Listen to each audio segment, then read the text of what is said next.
In a quiet little neighborhood, everyone lived in harmony, except for one house that stood apart. Inside lived an old man named John, well into his 70s.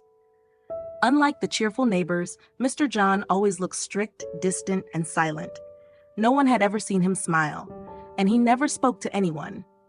Day after day, he sat alone on his porch, eyes fixed on the narrow street ahead, the low fences barely separating the houses.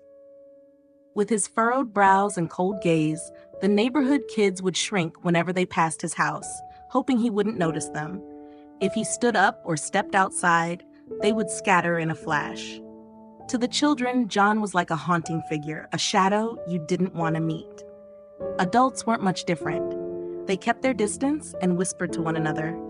He's hard to deal with, odd. No one dares get close. Living nearby was a 10-year-old boy named Penn. Every day on his way back from school, he had to walk past John's house. Though curious, Penn was also cautious. His mother's warnings kept him from approaching.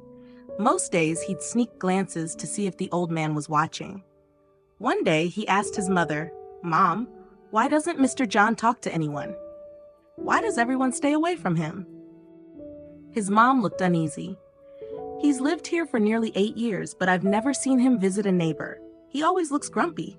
Just keep your distance, okay?" Though her answer wasn't clear, Penn didn't ask again, but his curiosity remained. One stormy afternoon, Penn arrived home only to realize he dropped his keys. The rain poured harder. Thunder cracked the sky. His mom was working not far away. With no choice, Penn decided to find her. But the ground was slick, and he slipped, injuring his leg. Pain shot up his side. He looked around, no one was in sight. And then he noticed he had fallen right in front of John's house. Tears mixed with the rain as fear gripped him. Suddenly he heard footsteps, closer, louder. The gate creaked open, panic set in. Was John coming? What would he do? Penn's heart pounded. He cried out, "Help! Someone please! I'm scared!" A deep, calm voice responded, "Are you okay, child?" Penn looked up. It was John, holding an umbrella, concern in his eyes. Penn, still frightened, shouted, "What are you going to do to me? I just want to go home." But John didn't get angry. Gently he said, "You're hurt. Let me help you." Something in his voice made Penn feel safe. John lifted him onto his back. "Let's get you inside out of this rain. We'll look at that leg." On his back, Penn mumbled, "I'm heavy. You're old. You'll hurt your back." John chuckled softly. "I'll be fine. Let's take care of you first." Penn's tears fell again, not from fear, but from something else. John's home was simple, sparsely furnished, but warm and tidy. He dried Penn off, cleaned and bandaged the wound, then made a light meal. Penn sat quietly. The warmth from the cocoa in his hands seemed to melt his fears. He watched John, not a grumpy ghost, but a thin, slow-moving old man with a gentle heart. When the rain stopped, John carried Penn home, carefully shielding him with the umbrella. That evening, Penn told his mother everything. They sat in silence, touched by the truth. The fog around Mr. John had lifted. The next morning, they baked some cookies and headed to John's house. The gate still creaked, but there was no hesitation this time. They knocked. When John opened the door, Penn's mom said softly, "We came to thank you and to say we're sorry." John froze. For a moment, something flickered in his eyes. Surprise, emotion, perhaps uncertainty. Because no one had stood at his door with kindness in a very long time. They sat together for the first time.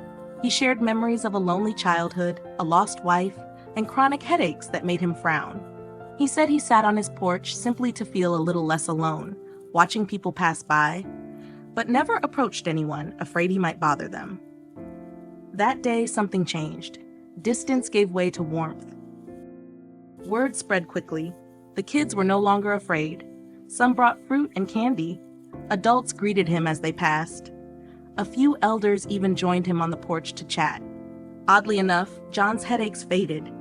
Not because the weather changed, but because something in his heart had. From silence to voices calling his name, from wary glances to warm smiles, his world slowly began to heal. And in his tired eyes, someone finally saw a smile. Soft, genuine, complete. In life, we often fear what we don't understand and judge too quickly by appearances.